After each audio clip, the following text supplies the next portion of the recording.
إن الله وملائكته يصلون على النبي يا أيها الذين آمنوا صلوا عليه وسلموا تسليما صلى الله عليه وسلم. ازيكم يا بناتي، عاملين ايه؟ النهارده معانا فيديو مهم جدا. الفيديو دوت بيعلمنا ازاي نجيب الكلاوي الصبحة والبيتة لا. طب ازاي نعرف الصبحة من البيتة؟ بصوا حبايبي، اللي بتبقى كده بالشكل ده مفرعة ومجزأة واللون البني دوت بتاعها دي الصبحة. دي لسه الذبيحه بتاعتها جديده، بقالها يومين 3 ايام كده حبايبي. انما البيته بتبقى على هذا الشكل. دي لما بتجيبها من عند الجزار او من عند بتاع اللحوم اللي هي المجمده بتبقى بالشكل ده. بتبقى بقالها فتره، بقالها 4 شهور 5 شهور بالشكل ده. انا جبتها لكم لان دي كانت عندي في الفريزر بس انا كنت ناسياها. المفروض اللحوم ما تقعدش كتير في التلاجة في الفريزر. اول باول تطلعي حاجتك وتسويها. فده بيبقى الشكل بتاعها ده. بصوا عامله ازاي، بصوا حتى لو شلنا الكيسه اللي على الوش بصوا، عشان بقالها فتره في الفريزر. فانا ما انصحكمش تبقى ده حالنا. لازم نجيب الحاجه الجميله الصبحه اللي بالشكل ده. دي تلاقيها عند الجزار، هاتيها على طول وانت مغمضه عينيكي. دي الكلاوي الصبح. لكن دي بقالها شهر شهرين 3 في قلب الفريزر. فدي حبايبي ما تجيبوش من عند اي حد، لا بتاع مجمدات ولا جزار.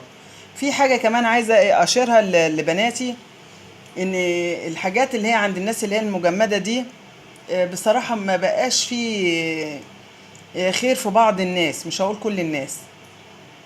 في حاجات بتبقى فاسده، في حاجات بتبقى مدة صلاحيتها رايحه، في حاجات بتبقى الذبيحه بتاعتها غلط. فبلاش تجيبوا حاجات من المجمدات.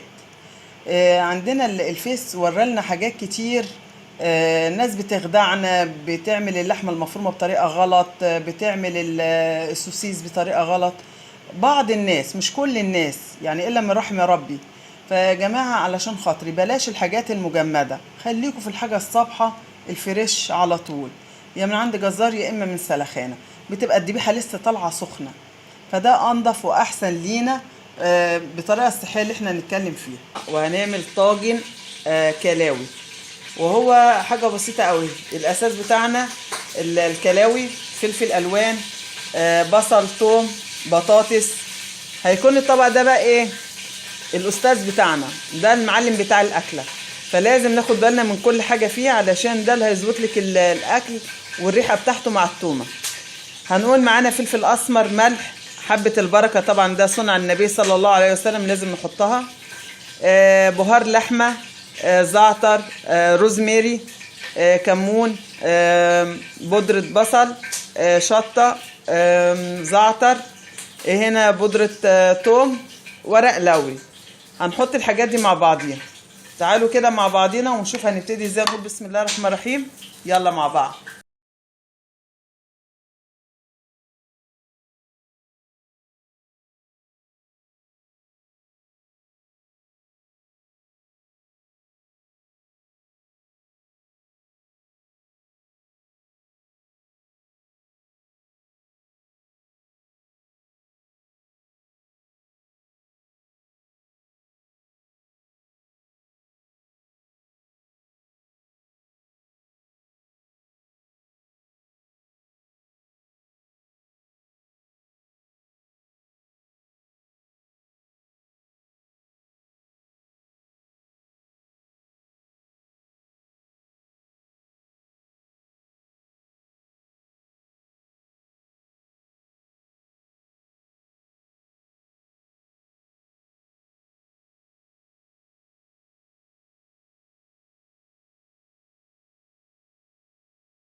وكده حبايبي الطاجن لسه مطلعينه من الفرن كده ولسه خلصان.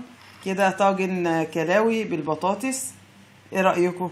الريحة والله جميلة جدا وتحفة، ده غير الشكل الجميل ده. ايه رأيكم؟ يا رب اكون قدرت اقدم لكم النهارده حاجة فيها الفايدة والافادة ليكم. ومتنسوناش بالتعليقات الجميلة لبيت المنى واللايك وسبسكرايب. السلام عليكم ورحمة الله وبركاته.